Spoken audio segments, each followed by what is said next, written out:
శ్రీపాదరాజ్యం శరణం ప్రపద్ది. మేము అనేక ప్రయాణ సాధనముల మూలంగా ప్రయాణం చేస్తూ ఉన్నాం. ఒక్కొక్క పర్యాయం పాదచారులుగా, మరి ఒక్క పర్యాయం రెండెడ్ల బండి మీదను, ఇంకొక పర్యాయం గుర్రపు బండి మీదను ప్రయాణం సాగిస్తూ ఉన్నాం.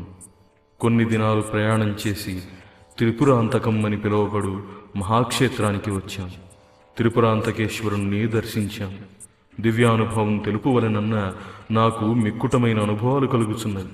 మా వద్ద శ్రీచరణుల దివ్యపాదుకలున్నవి.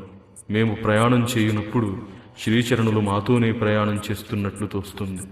మేము అడుగులు వేయినప్పుడు అవి మా అడుగులు కాకుండా శ్రీచరణుల వారే మా శరీరంలో ఉండి అడుగులు వేస్తున్నారన్నట్లు మాకు తోస్తుంది. మాట్లాడినప్పుడు కూడా మేము ఏమి మాట్లాడుచుంటిమో తెలియకుండా వారే మా ద్వారా మాట్లాడుచున్నారని తోస్తున్నది. మేము భోజనం చేయనప్పుడు వారే మాలో ఉండి భోజనం చేస్తున్నట్లు తోస్తున్నది. మా శరీరాలలో, మాంసంలో, రక్తములో, నాడులలో, సర్వస్వంలో శ్రీవారే నిండి ఉన్నట్లు అనిపించేది. జీవాత్మయే పరమాత్మ అనేది సిద్ధాంతం వినియుంటిమే గాని శరీరం నందంతటను శ్రీచరణుల చైతన్యమే నిండి ఉండి వారితో ఏ విధమైన స్పర్శ లేకుండా అనుభవం మాత్రమే కలిగించెడి ఈ రకమైన లీలను మేము ఏనాడును కనీ విని ఉండలేదు. త్రిపురాంతకేశ్వరుని అర్చక స్వామి భాస్కర శాస్త్రి. అతడు మమ్మెంతగానో అభిమానించెను. అతడు శ్రీ పీఠికాపుర వాస్తవ్యుడట. అర్చన చేయుటకై అచ్చట నియమించబడినట. అతడు షోడశీ రాజరాజేశ్వరీదేవి భక్తుడు.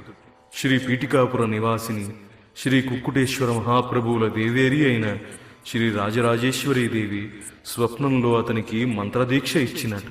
అతడు మమ్ములను ఇద్దరినీ తన అతిథిగా ఉండమని కోరిను. మా వద్ద శ్రీపాదుల వారి పాదుకలు ఉన్నవన్నది విషయం అతడు గ్రహించెను. ఆ పాదుకలను మేము అతని పూజా మందిరంలో ఉంచాము. ఆ పాదుకల నుండి దివ్యమైన కంఠస్వరంతో ఇట్లు వెలువడిన: నాయనలారా, మీరెంతయో ధన్యులు. ఈ పాదుకలను భాస్కర శాస్త్రి పూజలు చేయవలెను. ప్రస్తుతం తామ్ర రూపంలో ఉన్న ఈ పాదుకలు భాస్కర శాస్త్రి మంత్రోపాసన బలం వల్ల కొన్ని సంవత్సరాలకు స్వర్ణ పాదుకలుగా మార్పు చెందు. హిరణ్యలోకం నందలి మహాపురుషులు కొందరు వాటిని హిరణ్యలోకానికి తీసుకుని పోయి అర్చనాధికాలు చేస్తారు. తరువాత వాటిని కారణలోకానికి తీసుకుని పోయేది. తదుపరి మహాకారణలోకం నందున్న నా వద్దకు తీసుకుని రాబడును. నా పాదుకలను నేనే స్వయంగా ధరించెదను. ధరించిన స్వర్ణ పాదుకలతో నేను కారణలోకానికి వచ్చి అందలి దివ్యాత్మలను ఆశీర్వదించెదను. ఆ తదుపరి హిరణ్యలోకానికి వచ్చి అందలి మహాపురుషులను ఆశీర్వదించెదను. అప్పుడు నా పాదుకలకు తేజోమయ సిద్ధి కలుగును. అంతటా 18,000 మంది మహాసిద్ధ పురుషులు ఆ పాదుకలను స్వర్ణ విమానం నందు తీసుకుని పోయి నా జన్మస్థానమున సమంత్రకముగా దివ్య నీరాజనాలతో భూమికి 360 నిలవల లోతున ప్రతిష్ఠించెదరు. అచ్చట స్వర్ణమయ దేహకాంతిని కలిగిన దివ్యనాగుడు నిత్యం ఆ స్వర్ణ పాదుకలను అర్చించెదరు. 64,000 మంది యోగినీగణాలు నన్ను అర్చించెదరు. ఆ పాదుకలను స్వర్ణమయమైన సింహాసనంపై ఉంచెదరు. ప్రతినిత్యము యోగినీగణాలు ఋషి సంఘాలచే పరివేష్టింపబడి నేను అచ్చటనే దర్బారు చేసేదను. ఆ భూమిని అంటిపెట్టుకుని ఉండి మరి ఒక కొలతలో అదృశ్య అగోచర పరిస్థితిలో స్వర్ణపీఠికాపురమనున్నది ఉండును. ప్రాకృత జనులకు భూమి ఎందున్న ప్రాకృత పీఠికాపురమే కాననగును. యోగదృష్టి కలవారికి మాత్రమే స్వర్ణపీఠికాపురం కాననగును. నా స్వర్ణపాదుకలు ప్రతిష్ఠింపబడు ప్రదేశంలో ప్రాకృత ప్రదేశోపరిభాగాన నా పాదుకలు పీఠికాపురంలో ప్రతిష్ఠింపబడును. అందుచేత మీరందరూ ఆనందంతో ఉండు. భవిష్యత్తులో చిత్ర విచిత్రాలెన్నో జరుగును. నా మహాసంస్థానం నందున్న నా పాదుకల దర్శనానికి నా భక్తులు చీమల బారుల వలె తరలివచ్చెదరు. మేమెంతయో ఆశ్చర్యానందాలకి లోనయ్యాము. శ్రీ భాస్కర శాస్త్రి షోడశీ రాజరాజేశ్వరిని ఆరాధించు పరమభక్తుడు. శ్రీ రాజరాజేశ్వరీదేవి వైభవాన్ని గూర్చి మాకు వివరించండని మేము వారిని కోరాము. అంతట వారు: నాయనలారా, రాజరాజేశ్వరి చైతన్యం ఆలోచించే మన మనస్సునకు, మన ఇచ్ఛకు పైన ఉన్న విశాలమైన సీమలో ఆసీనురాలై ఉండును. ఆమె చేయు శుద్ధి కార్యక్రమమేమనగా, మనం ఆలోచించే మనస్సు సాధారణంగా మేధాశక్తిగా మారిపోవచ్చుండును. ఆ మనస్సు ఆ విధంగా కాకుండా వివేకంగా మారుటకు ఆ మహాతల్లి మనకు సహకరించును. మనకున్న ఇచ్ఛ సంకుచిత పరిధులను విడనాడి చక్కటి విస్తృతి కలుగునట్లు ఆమె అనుగ్రహించును. సాధారణంగా శక్తి, వివేకము ఒక చోట కలిసి ఉండవు. కానీ రాజరాజేశ్వరీదేవి అనుగ్రహం కలిగిన ఎడల శక్తి, వివేకం మనలో కలిసి ఉండును. దివ్య చైతన్యంతో అనేక అనంతములు ఉండును. వాటికి మన మనస్సు తెలుసుకున్నట్లు ఆమె చేయును. విశ్వంలో విశాల భావాలు వృద్ధి పొందుటకు ఆమె మనకు సహకరించును.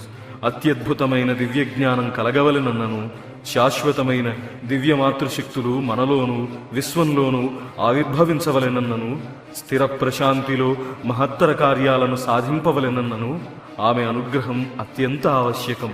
రాజరాజేశ్వరీదేవి అనంతమైన వివేకానికి ప్రతీక. ఆమె తెలుసుకొనవలెనని సంకల్పించిన ఆమెకు తెలియనిది ఏదీ ఉండదు. సర్వ విషయాలను, సర్వజీవులను, వారి స్వభావాలను, వాటిని కదిలించే శక్తులను, ఈ ప్రపంచం యొక్క ధర్మాన్ని, దానికి సంబంధించిన యోగ్యమైన సమయాన్ని ఆమె గ్రహించగలదు. ఆమెకు పక్షపాత బుద్ధి ఎంతమాత్రమూ లేదు. ఆమెకు ఎవరి పట్ల అభిమానం గాని ద్వేషం గాని ఉండదు. సాధనా బలం వల్ల భవిష్యత్ దర్శనం సంపాదించుకున్న వారిని ఆమె విశ్వాసపాత్రులుగా పరిగణించి తన ఆంతరంగికులుగా స్వీకరించును. ఈ రాజరాజేశ్వరి శక్తిని పెంపొందించుకున్న సాధకులు తమ వివేక బలంతో విరోధ శక్తులను నిర్మూలించుకోగలుగుతారు. ఆమె వారికి ఎటువంటి ఫలితాన్ని ఇవ్వాలో అటువంటి ఫలితాన్ని ఇస్తుంది. ఆమె విశ్వంలోని దేనితోనూ అనుబంధం పెట్టుకోకుండా, అంటే అసంగత్వాన్ని కలిగి ఉంటుంది. ఆమె ప్రతి వారితోనూ వారి ప్రకృతిని బట్టి, అవసరాన్ని బట్టి, సామర్థ్యాన్ని బట్టి వ్యవహరించగలుగుతుంది. రాజరాజేశ్వరీదేవి తన ఇచ్ఛను ఎవరి మీదనూ బలవంతంగా విధించదు. పరిణామానికి సమ్మతించిన వారిని వారికి తగ్గట్టుగా ముందుకు నడిపిస్తుంది. అజ్ఞానులను వారి అజ్ఞాన మార్గాలలోనే పోనిస్తుంది. అటువంటి వారు పెంచి పోషించుకుంటున్న స్వతంత్రాన్ని ఆమె మన్నిస్తుంది. వారు బాగుపడినా చెడిపోయినా ఆమె పట్టించుకోదు. ఆమె కరుణ అంతులేనిది, తరగిపోనిది. ఆమె దృష్టిలో అందరూ తన బిడ్డలే. అసురులను, రాక్షసులను, పిశాచాలను సహితం ఆమె తన బిడ్డలుగానే పరిగణిస్తుంది. మానవుల దయలాగా ఆమె దయ గుడ్డిది కాదు. ఆమెకు ఎంత దయ ఉన్నా వివేకాన్ని మాత్రం కోల్పోదు.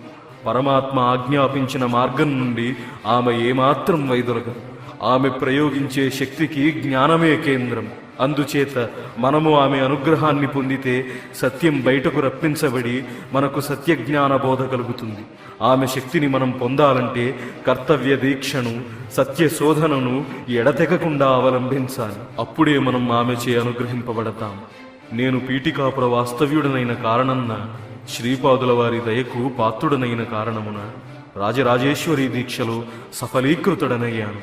ఈరోజు నాకు దీక్షా సమయం. ఎక్కువసేపు ధ్యానంలో గడపవలసిన సమయం. శ్రీపాదుల వారు ఏ పరిస్థితులలో పీఠికాపురం నుండి బయలుదేరి సంచారంకి వచ్చారో రేపు మీకు తెలియజేసేదను. మీరు ఇచ్చటకు వచ్చుటకు పూర్వం శ్రీపాదుల వారు నేను సమర్పించిన పులిహోరను కొద్దిగా స్వీకరించినారు. వారు రాజరాజేశ్వరి రూపంలో దర్శనమిస్తారు. ఆ మహాప్రసాదాన్ని తీసుకుని మీరు కూడా ధ్యానావస్థులు కావలసింది అని తెలియజేశారు. శ్రీపాద శ్రీవల్లభులకు జయము జయము.